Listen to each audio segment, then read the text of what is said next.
Hello dear student, और फिर से आप सभी का स्वागत है इस क्लास में। हम क्लास 12 फिजिक्स का रे ऑप्टिक्स पढ़ रहे थे और जो आज का हमारा टॉपिक है कॉम्बिनेशन ऑफ लेंसेज। तो आप इसको लिख लीजिए, आज इसी के ऊपर हम डिस्कस करेंगे कॉम्बिनेशन ऑफ लेंसेज, यानी एक से ज़्यादा लेंस को जब हम कंबाइन करते हैं तब क्या इफेक्ट आता है, इमेज कैसी बनती है, मैग्निफिकेशन क्या होता है। क्योंकि बहुत सारे ऑप्टिकल इंस्ट्रूमेंट ऐसे हैं, जैसे आप देखेंगे जैसे माइक्रोस्कोप है या टेलीस्कोप है, वहाँ पे कॉम्बिनेशन ऑफ लेंस को हम यूज़ करते हैं। और इसका पर्पस क्या है, या तो हमें इमेज जो है उसको मैग्नीफाई करना है या उसका रेजोल्यूशन बढ़ाना है। तो इसी तरह के एप्लीकेशन हम ऑप्टिकल इंस्ट्रूमेंट में करते हैं, अलग अलग लेंसेज को कंबाइन करके। तो यहाँ हम देखने वाले हैं कॉम्बिनेशन ऑफ लेंसेज में किस तरह से इमेज बनती है और कैसे इसके ऊपर क्वेश्चन आते हैं। तो चलिए देखते हैं, इसको समझते हैं। तो मान लीजिए एक लेंस है मेरे पास, ये एक कॉन्वेक्स लेंस है फॉर एग्जाम्पल, और इसका जो है फोकल लेंथ है मान लीजिए f1 है, और इसका पावर क्या हो जाएगा, पावर ऑफ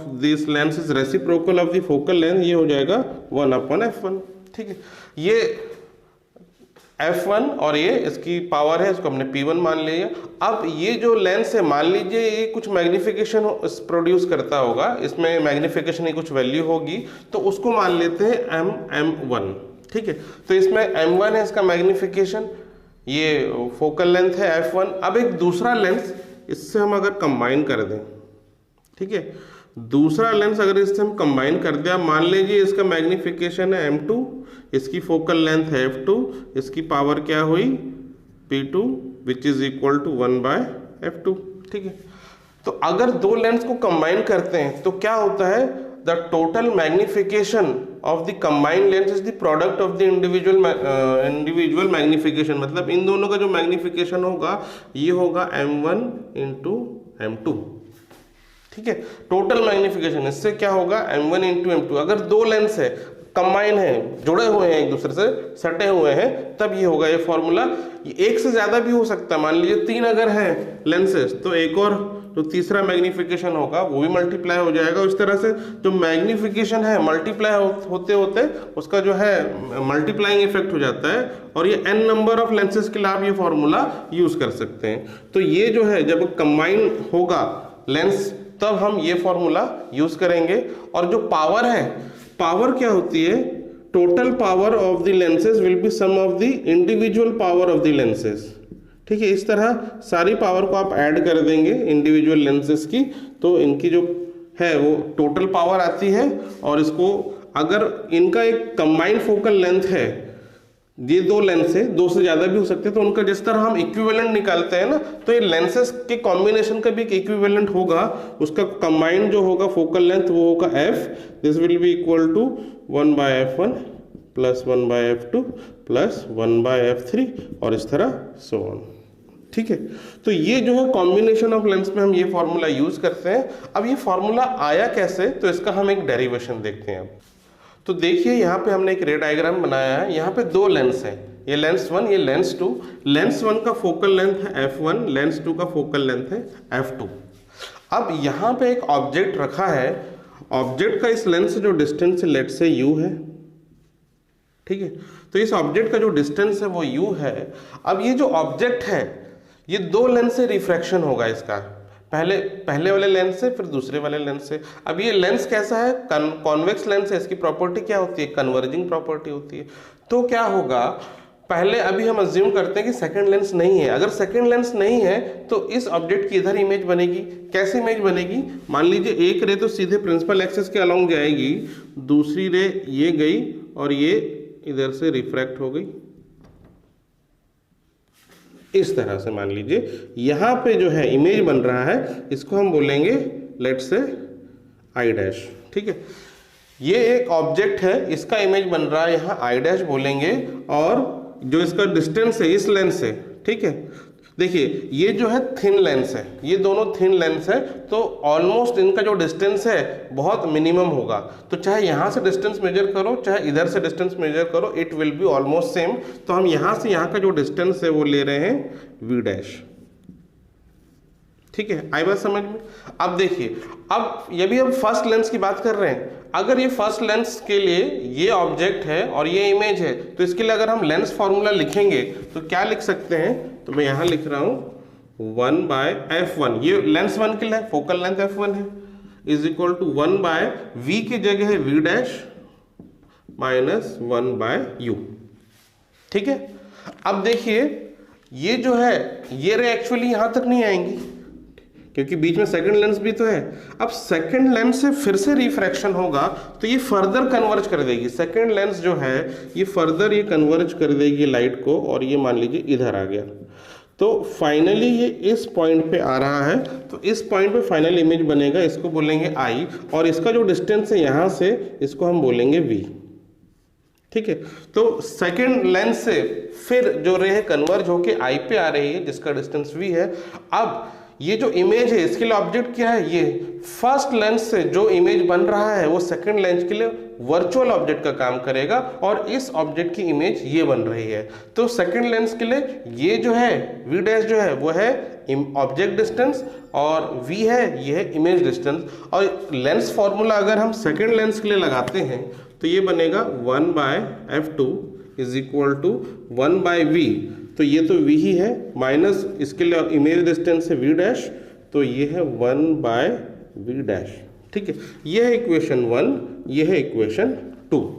यदि हम इक्वेशन 1 और इक्वेशन 2 को कंबाइन कर दें तो क्या बनता है, देखिए 1 by f1 plus 1 by f2 will be equal to, जब इन दोनों को जोड़ेंगे तो 1 बाय वी डैश और यहाँ 1 बाय वी डैश, ये प्लस में माइनस पे कट जाएगा, आपको क्या मिलेगा 1 by v minus 1 by u, ये हुआ इक्वेशन 3। आई बात समझ में? अब देखिए ये जो दो लेंस है, अगर हम इसका एक इक्विवेलेंट लेंस बना दें इनके कॉम्बिनेशन का, तो मान लीजिए इसके नीचे में एक दूसरा लेंस बना रहा हूं, यदि इसको कंबाइन करके जो इसका इफेक्ट आ रहा है वो इसका इक्विवेलेंट लेंस बना देते हैं, उसका वही इफेक्ट होगा। तो यहाँ पे मैं एक दूसरा लेंस बना रहा हूँ जो इनका इक्विवेलेंट लेंस है, इसकी फोकल लेंथ है f, और इसके लिए ऑब्जेक्ट यहीं रखा है u डिस्टेंस पे। ठीक है, और इस लेंस से फाइनल इमेज कहाँ बनेगी, जो इनके कॉम्बिनेशन से बन रही फाइनल इमेज आई में बन रही है, तो इससे जो फाइनल इमेज बन रही है वो बन रही है आई पे, क्योंकि ये कॉम्बिनेशन है और ये डिस्टेंस क्या है v है। तो एक्सक्यूज मी, तो यदि मैं इसके लिए लिखूंगा लेंस फॉर्मूला, तो इसके लिए क्या हो जाएगा 1 by f is equal to 1 by v minus 1 by u। तो ये जो f क्या है, इस कंबाइंड लेंस का एक कंबाइंड फोकल लेंथ है, और इसका फॉर्मूला ये आ रहा है। और हमने यहाँ पे क्या इक्वेट करके लिखा, this is 1 by v minus 1 by u, किसके बराबर है 1 by f1 plus 1 by f2। तो ये इक्वेशन 3 और इक्वेशन 4 इसको अगर मान लें और इनको अगर हम कंपेयर करें, comparing equation 3 and comparing equation 4, हमको क्या मिलेगा 1 by f is equal to 1 by f1 plus 1 by f2 मिल गया। तो ये क्या है, ये है कंबाइंड फोकल लेंथ का फॉर्मूला। ये दो लेंस के लिए था, दो के अलावा अगर तीसरा भी हो तो 1 बाय f3 हो जाएगा, तो चौथा होगा तो 1 बाय f4 हो जाएगा। और रेसिप्रोकल ऑफ फोकल लेंथ क्या होता है, पावर, तो power will be equal to p1 plus p2 and so on. तो इस तरह से हम पावर और फोकल लेंथ को रिलेट करते हैं। आया समझ में? अब देखिए अगर हम मैग्निफिकेशन की बात करें तो ये देखिए इक्विवेलेंट लेंस है, इस इक्विवेलेंट लेंस का एक इक्विवेलेंट मैग्निफिकेशन होगा, कंबाइंड मैग्निफिकेशन होगा, उसको मान लेते हैं m। ठीक है, तो अगर हम इस इक्विवेलेंट लेंस का निकाले मैग्निफिकेशन, ये होगा m, इसके लिए m होगा v अपॉन u, ये हो गया v अपॉन u। ठीक है, अब लेंस 1 के लिए अगर हम मैग्निफिकेशन मानते हैं, इसका मैग्निफिकेशन m1, ठीक है m1, तो इसके लिए क्या होगा, v क्या है, इसके लिए v डैश है। पहले लेंस के लिए जो v है वो एक्चुअली v डैश है और u तो u ही है। और सेकंड लेंस का मैग्निफिकेशन माने m2, तो सेकंड लेंस के लिए v तो v ही है बट u की जगह है v डैश। ठीक है, क्योंकि सेकंड लेंस के लिए ये i डैश इमेज है, तो सॉरी i डैश ऑब्जेक्ट है, और ये जो है v डैश है इसकी डिस्टेंस, तो u की जगह v डैश अगर लिखें तो ये देखिए ये इक्वेशन को हम कैसे रिलेट कर सकते हैं, इक्वेशन 1 सॉरी इसको हम लिख लेते हैं इक्वेशन 5, इक्वेशन 6 और इक्वेशन 7। तो हम कैसे लिख सकते हैं, यदि इन दोनों को हम मल्टीप्लाई कर दें, मल्टीप्लाइंग इक्वेशन 6 एंड 7, तो आपको क्या मिलेगा m1 इंटू m2, और इधर क्या मिलेगा आपको v dash upon u into v upon v dash, तो v डैश कट गया, फाइनली क्या बच रहा है v अपॉन यू, और v अपॉन यू क्या, from equation 5 it is m, तो हम लिख सकते हैं m1 into m2 will be equal to m। ठीक है, तो ये दो लेंसेज के लिए हमने लिखा, 3 लेंस होगा तो इंटू m3 हो जाएगा, तो जितने लेंसेज होंगे उतना मल्टीप्लीकेशन होते जाएगा, तो उतने ज़्यादा टाइम्स वो मैग्नीफाई हो जाएगा इमेज। अच्छा, एक चीज़ और, ये जो हमने डिराइव किया, ये जो है हमने कॉन्वेक्स लेंस के ऊपर बेस्ड करके इसको हमने डिराइव किया, लेकिन कॉन्केव लेंस भी हो सकता है ना। अगर कॉन्केव लेंस होगा तो क्या फर्क आएगा, देखिए, तो अगर मैं मिटा देता हूं इसको, कॉन्केव लेंस का जो फोकल लेंथ होता है वो नेगेटिव होता है, तो फॉर्मूला तो यही लगेगा, बस साइन चेंज हो जाएगा। जैसे मान ले तो एक कॉन्वेक्स है और एक कॉन्केव है, ये f2 मान लीजिए कॉन्केव है, तो टोटल कंबाइंड फोकल लेंथ क्या हो जाएगा 1/f1 माइनस 1/f2, बस माइनस हो जाएगा। अगर कॉन्केव होगा तो फोकल लेंथ नेगेटिव होगी, ये माइनस में हो जाएगा और इसकी पावर क्या हो जाएगी, p total power is equal to p1 minus p2। Convex lens होगा तो पावर ऐड हो जाएगी, कॉन्केव लेंस होगा तो पावर माइनस हो जाएगी, बस इतना आप ध्यान रखना। तो अब हम करते हैं next case, lenses separated by small distance. तो पिछले केस में क्या था, जब दो लेंस है कांटेक्ट में है एक दूसरे के, उनके बीच में कोई सेपरेशन नहीं, तब हमने वो combined focal length and combined power का फॉर्मूला देखा था। बट अगर उनके बीच में कोई सेपरेशन होगा तब आप प्रीवियस केस का फॉर्मूला यूज नहीं कर सकते, उसमें हम दूसरा फॉर्मूला यूज करते हैं। तो देखिए उस केस में किस तरह से चेंजेस आते हैं और हम क्या फॉर्मूला यूज करते हैं, तो उसको एक रे डायग्राम में यहाँ बनाते हैं, उससे हम समझते हैं। तो देखिए यहाँ पे दो कॉन्वेक्स लेंस है और एक का फोकल लेंथ है f1, दूसरे का फोकल लेंथ है f2, और इन दोनों के बीच में एक स्मॉल सेपरेशन है दैट इज d। अब इस केस में कैसे इमेज बनेगा, कहाँ पे इसका इमेज होगा, कंबाइंड फोकल लेंथ क्या होगी, तो ये चीज़ को समझने के लिए हम जो प्रीवियस केस में पढ़ा था हमने, पावर का हमने डेरिवेशन किया था, तो वो वाला कॉन्सेप्ट हमें यहाँ यूज़ करना है। तो मैं एक बार फिर से आपको रिवाइज करवा देता हूँ। जब हमने पावर का डेरिवेशन किया था तो पावर की डेफिनेशन क्या थी, power is equal to the tangent of the angle which is been the tangent of the deviation made by the lens। तो यहाँ पे उसका मतलब क्या है कि अगर कोई ये लेंस के पैरेलल कोई रे आ रही है, ये इंसिडेंट रे है और ये यहाँ से बेंड हो जाएगी, ठीक है, तो ये जो एंगल होता है इंसिडेंट रे और रिफ्रैक्टेड रे के बीच का एंगल, ये एंगल ऑफ डिविएशन होता है और ये पावर के ऊपर डिपेंड करेगा। अगर पावर ज़्यादा है किसी लेंस की तो ये ज़्यादा डिविएट होगा, ज़्यादा कन्वर्ज होगा, तो पावर के ऊपर डिपेंड करता है। और ये जो इसका हमने एक रिलेशन बनाया था, क्या बनाया था, टेंजेंट ऑफ द एंगल, यानी इस डिविएशन एंगल का टेंजेंट यानी tan थीटा अगर लेते हैं, this comes out to be h upon f, जहाँ पे h क्या है, ये जो हाइट है यहाँ से यहाँ की ये हाइट है, ये है h, और यहाँ से यहाँ का डिस्टेंस है फोकल लेंथ, ठीक है। तो ये जो हमने कॉन्सेप्ट यूज़ किया था to derive the equation formula of power, तो वो कॉन्सेप्ट हमें यहाँ यूज़ करना है। तो ये देखिए ये एक इस केस के लिए है ये फॉर्मूला। अगर हम इसमें एक चेंजेस कर दें थोड़ा सा, मान लीजिए इंसिडेंट रे है वो मान लीजिए पैरेलल टू प्रिंसिपल एक्सिस नहीं भी है, वो मान लीजिए कुछ इस तरह से एंगल से आ रहा है, तो ये जो है यहाँ से डिविएट हो जाएगा, ऐसे ये कन्वर्ज हो जाएगा। तो अब जो एंगल ऑफ डिविएशन होगा ये वाला होगा, ये इंसिडेंट रे और रिफ्रैक्टेड रे के बीच का एंगल है।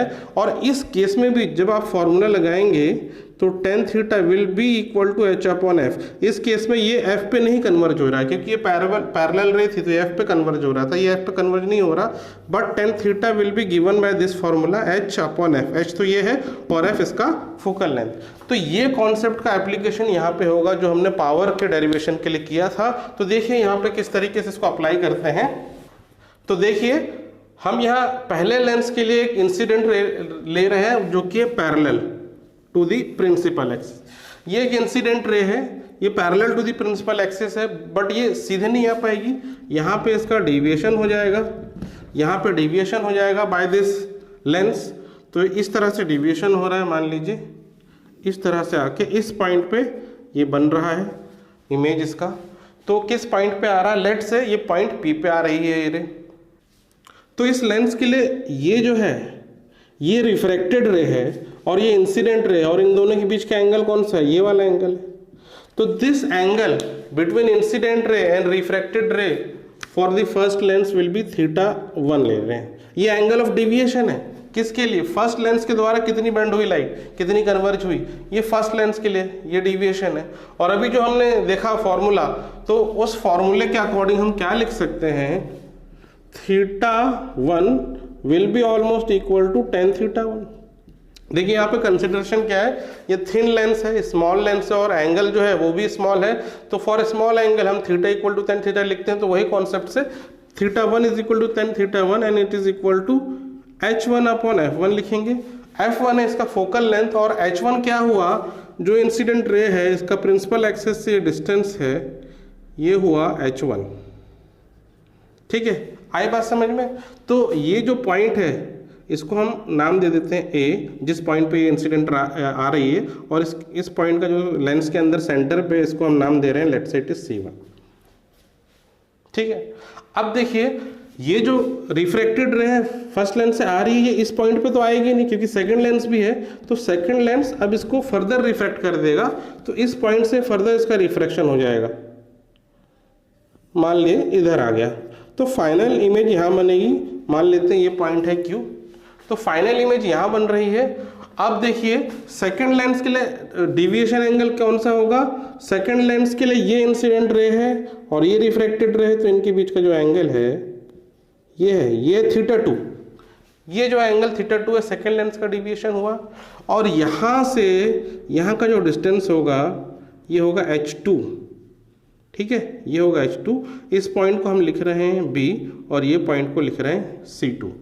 तो अब आप इसके लिए अगर आप फॉर्मूला लिखेंगे ये वाला सेकेंड लेंस के लिए, तो सेकेंड लेंस के लिए क्या होगा, θ2 almost equal to tan θ2 and which is equal to h2 by f2।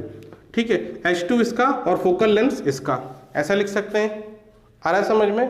अब देखिए, अब हम क्या करते हैं, इन दोनों का, ठीक है, कंबाइंड एक इक्विवेलेंट लेंस बनाएंगे जो कि फाइनली Q पे इमेज बनाएगा।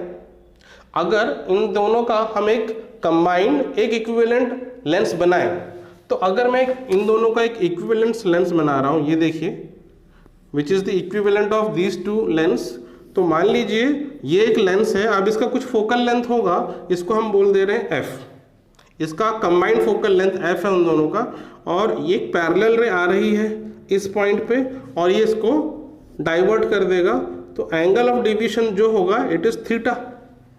ठीक है, दिस इज थीटा, और यहाँ से यहाँ इसकी कुछ हाइट है, इसको h ले रहे हैं, और यहाँ से यहाँ का जो डिस्टेंस इसको हम f ले रहे हैं। This is combined focal length, parallel रे फोकस पे जाती है।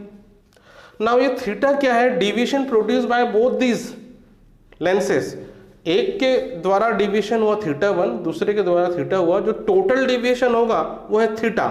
तो ये टोटल डिविएशन रिप्रेजेंट कर रहा है दोनों लेंसेज का। अब इसके लिए अगर हम फॉर्मूला लिखेंगे तो क्या लिख सकते हैं, मैं यहीं लिख रहा हूं, theta will be equal to tan theta and it is equal to h upon f। ठीक है, आया समझ में। तो ये इसके लिए कंबाइंड जो इक्विवेलेंट लेंस बन रहा है उसके लिए हम ये फॉर्मूला लिख सकते हैं। अब देखें, ये जो रिफ्रैक्टेड रे है सेकंड लेंस के लिए, इसको अगर हम पीछे एक्सटेंड करें, ये जो ये है इसको हम पीछे एक्सटेंड कर देते हैं, तो ये θ2 है, इसका ये वर्टिकली अपोजिट एंगल हुआ, ये हुआ θ2। ठीक है, इसका वर्टिकली अपोजिट एंगल ये हुआ, और ये देखिए ये एक एंगल बन रहा है, ये होगा theta. Deviation produce by both this lens, देखिए ये इनिशियल इंसिडेंट रे और ये फाइनल रिफ्रैक्ट होने के बाद जो रे आ रही है, तो इंसिडेंट रे पहली इनिशियली जो थी और ये फाइनली क्या हो गई रे, इनके बीच का जो एंगल है ये टोटल डिविएशन है। और इस ट्राइंगल से भी आप देखेंगे कि ये जो थीटा है ये एक्सटीरियर एंगल इस ट्राइंगल के लिए, ये वाला ट्राइंगल दिख रहा है, तो this will be equal to this plus this. तो हम यहां लिख सकते हैं, अभी मैं इसको रब कर देता हूं।